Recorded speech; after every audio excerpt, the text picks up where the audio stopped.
कितने दोस्त ऐसे होते हैं कि जिनकी राशि एक दूसरे के सम होती है, शत्रु होती है, तो उनमें आपस में इस तरह की दिक्कतें आती हैं। अगला हमारे पास होता है गण। 3 गण होते हैं, देवता, राक्षस और मनुष्य। इसमें बॉडी जो होती है, इनका संबंध खाने पीने के साथ और बॉडी के थिंक टैंक के साथ होता है। मान लो पति पत्नी दोनों अगर देवता हैं तो दोनों के विचार धार्मिक होंगे। मैंने कितनी जगह ब्रह्मा कुमारियों के यहां देखे, कुमार और कुमारी भाई और बहन के रूप में रहते हैं, पति पत्नी के रूप में भी रहते हैं। यहां पर अगर देवता योनि दोनों की है तो आप दोनों का खाना पीना, रहना, कपड़ा, जितनी भी चीजें सब आपकी पवित्र धार्मिक होंगी। और देवता और राक्षस हो तो हस्बैंड वाइफ का झगड़ा हमेशा खाने के ऊपर होता रहेगा। आज भिंडी की सब्जी क्यों बनाई, आज आपने दाल क्यों बना ली, आज आपने ये क्यों नहीं बनाया, आज चिकन बनाना था आपने ये कर दिया।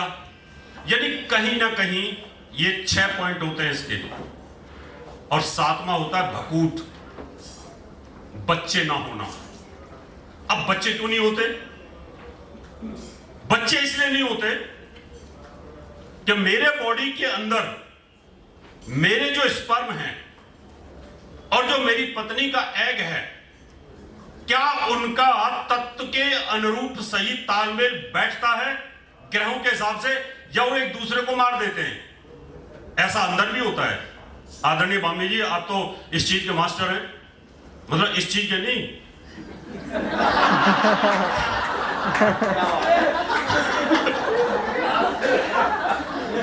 विज्ञान के मास्टर है। मैं विज्ञान का क्या नहीं, वो तो मैं मजाक कर रहा था। इसलिए कि ब्रह्मांड की नॉलेज आदरणीय भामी जी को बहुत है, और ब्रह्मांड के साथ शरीर का संबंध इनसे बेहतर कोई नहीं बता सकता। क्योंकि आज तो आपने शायद वैसा ही सुना इनको, लेकिन कभी आप इनको सुनोगे साइंटिफिकली बॉडी के साथ क्या रिलेशन है, वो बहुत अच्छा इनका विवेचन में सुनता रहता हूं जब हम जाते हैं कहीं पर भी। मेरा कहने का तात्पर्य है, डॉक्टर इस बात को अच्छे से जानता है।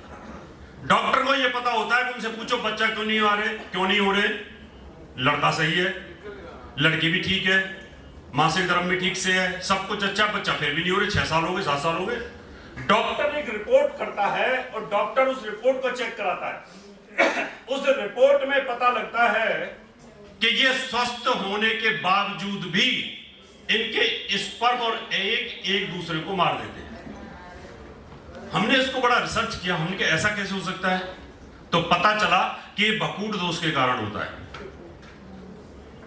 नवपंचम योग, नवपंचम योग के अंदर नवपंचम योग जो होता है उसमें होता है बच्चों के लिए और बच्चों के भाग्य के लिए। अगर ये नवम का स्वामी, पंचम का स्वामी दोनों मृत्यु स्थान में हो, 6, 8, 12 में हो, पाप प्रभाव में हो, मिलते नहीं हो, एक दूसरे के षडाष्टक हो रहे हो। मेरे पंचम का स्वामी पत्नी के मृत्यु स्थान में बैठा है, पत्नी के भाग्यस्थान का स्वामी 6ठे भाव में बैठा हुआ है, तो वो तालमेल नहीं बैठता। इसलिए नवपंचम योग अगर बनता है तो बच्चे नहीं होंगे। और षडाष्टक योग यानी मेरी राशि मेरी पत्नी की अष्टम और उनकी राशि से मेरी राशि 6ठी, यहां पर षडाष्टक योग में किसी एक की मृत्यु होती है। यह षडाष्टक योग सबसे ज्यादा खतरनाक होता है, और एक इसमें द्वैद्वादश भी होता है। द्वैद्वादश में पैसा नहीं बचता। अब इसका साइंटिफिक कारण क्या, ऋषि पारस जी ने ऐसे क्यों लिखा, ऋषि पारस जी ने क्यों ये सब चीजें हमें बताई कि इस तरीके से बच्चे मर सकते हैं, ये बात मैंने रिसर्च की। अब बात आती है कि मृत्यु क्यों हो जाती है षडाष्टक में, उसके पीछे तो कोई कारण होगा। वही कि उनका जो ऑरा है, उनके ऑरे से निकलने वाली वेव्स मेरे को डैमेज करती हैं धीरे धीरे। उनकी बॉडी से निकलने वाली रेडिएशंस मुझे डैमेज कर रही होती हैं, और मेरी बॉडी से निकलने वाली रेस धीरे धीरे डैमेज कर रही होती है। शादी के बाद, बच्चे होने के बाद हस्बैंड वाइफ लगातार बीमार रहते हैं। लगातार। और कई बार आपने देखा होगा, बहुत केस देखे होंगे, हजारों लाखों में 2 बच्चे हुए, तीसरा बच्चा हुआ, पत्नी की डेथ हो गई, 1 बच्चे के बाद डेथ हो गई, या बच्चे नहीं हुए तुरंत डेथ हो गई। आप लोगों को कुंडली मिलाते वक्त इन चीजों को ध्यान रखना पड़ेगा। लेकिन कहानी यहीं पे खत्म नहीं होती। ज्योतिष की कहानी बड़ी लंबी है। ये तो गुण मिलान की बात कर रहा हूं। इसके बाद आपको दशाएं भी देखनी होंगी। अभी एक पॉइंट और रह गया, फिर दशाओं पे आता हूं, फिर बाकी के पॉइंटों पे आता हूं, अभी टाइम है। आता है अगला नाड़ी दोष।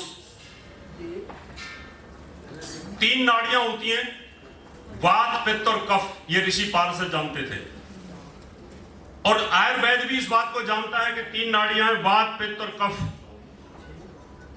अगर दोनों की सेम नाड़ी हो जाए, वात, या दोनों की पित्त हो जाए, या दोनों की वायु हो जाए, तो एक बीमार रहना शुरू कर देगा उसी दिन से, जिस दिन से शादी होगी, जिस दिन से साथ रहना शुरू कर देंगे। अब इसके पीछे का वैज्ञानिक रहस्य क्या है, वायु वैज्ञानिक रहस्य क्या है, वो भी बताता हूं आपको। ये होता है कि मान लो मेरी जो कफ प्रधान नाड़ी है, मैं कफ मेरी बॉडी से निकलता है, मेरी पत्नी की बॉडी से भी कफ निकलता है, दोनों कफ प्रधान है। रात को एक ही कमरे में सोते हैं, वो भी कफ प्रधान, मैं भी कफ प्रधान।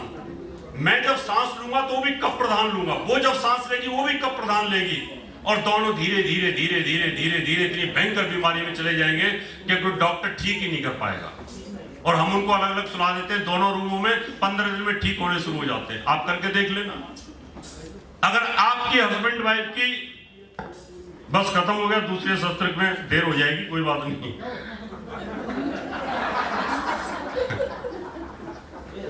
भाई प्रोग्राम तो ज्ञान के लिए है। अब ऐसा मौका तो मिलेगा नहीं दोबारा, कोई बात नहीं। अभी लास्ट ये हो गया है, अब बचे 4। अब कहोगे तो बोलूंगा, नहीं तो लंच के बाद बोलूंगा। अब देखो मैं क्या करूं। लंच के बिना सुन सकते हो ना।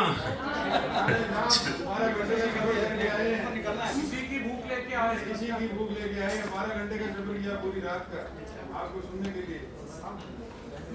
अभी मैं आपको ये मैंने चीजें बताई। आप लोग अगर हस्बैंड वाइफ की एक नाड़ी है दोनों की, और आप बीमार रहते हैं, सपोज पत्नी बीमार रहती है या आप बीमार रहते हैं, आप अलग अलग रूमों में सोना शुरू कर दो, ठीक हो जाओगे।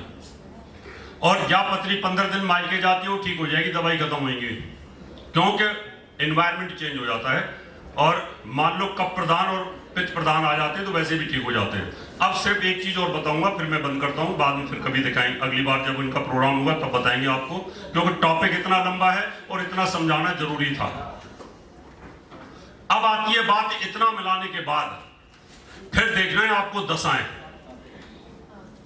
मान लो आपके 36 में से 30 गुण मिल गए, 32 गुण मिल गए, और दशा दोनों पे शनि की चल रही है, या शनि राहु चल रहा है, या 7.5 ही चल रही है, तो भी रिश्ता टूट जाएगा।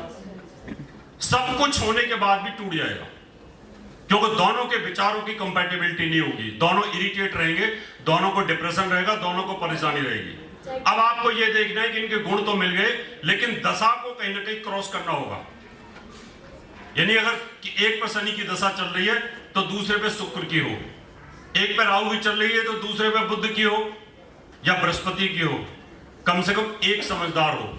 और अगर दोनों की एक जैसी दशाएं आ गई तो एक साथ डूबेंगे, और एक साथ कितने परिवार ऐसे होते हैं, परेशानियों का पहाड़ एक साथ आता है और फिर एक ही साथ ऊपर उठ जाते हैं। और यही अमिताभ बच्चन साहब के साथ हुआ था। ऐसे बहुत सारे केसेस मैंने देखे, उनके पूरी फैमिली के ऊपर एक जैसी राशि है, कन्या राशि, या मान लो मकर राशि, सबके ऊपर 7.5 है, पत्नी के ऊपर 7.5 है, और आपने शादी करी उस पर भी 7.5 है, तो सब कुछ डूबना शुरू हो जाता है। इसको भी आपको क्रॉस करना पड़ेगा, और आप आगे ये भी देखना पड़ेगा पिछले अगले 10-15 सालों के अंदर कोई ऐसी सिचुएशन तो नहीं आने वाली जिसकी वजह से रिश्ता टूट जाए। बहुत बहुत धन्यवाद, आपने ध्यान से सुना। फिर कभी टाइम मिलेगा तो आगे जरूर बताऊंगा। पांडे जी आपका बहुत बहुत धन्यवाद, आशा जी आपका बहुत बहुत धन्यवाद, आपका प्रोग्राम बहुत सफल रहा, आप बधाई के पात्र हैं। और रवि जी आप भी बधाई के पात्र हैं, आपकी मैनेजमेंट और आपका सब व्यवस्थित है। आपको मैं बहुत बहुत साधुवाद और धन्यवाद देता हूँ। बहुत बहुत आभार।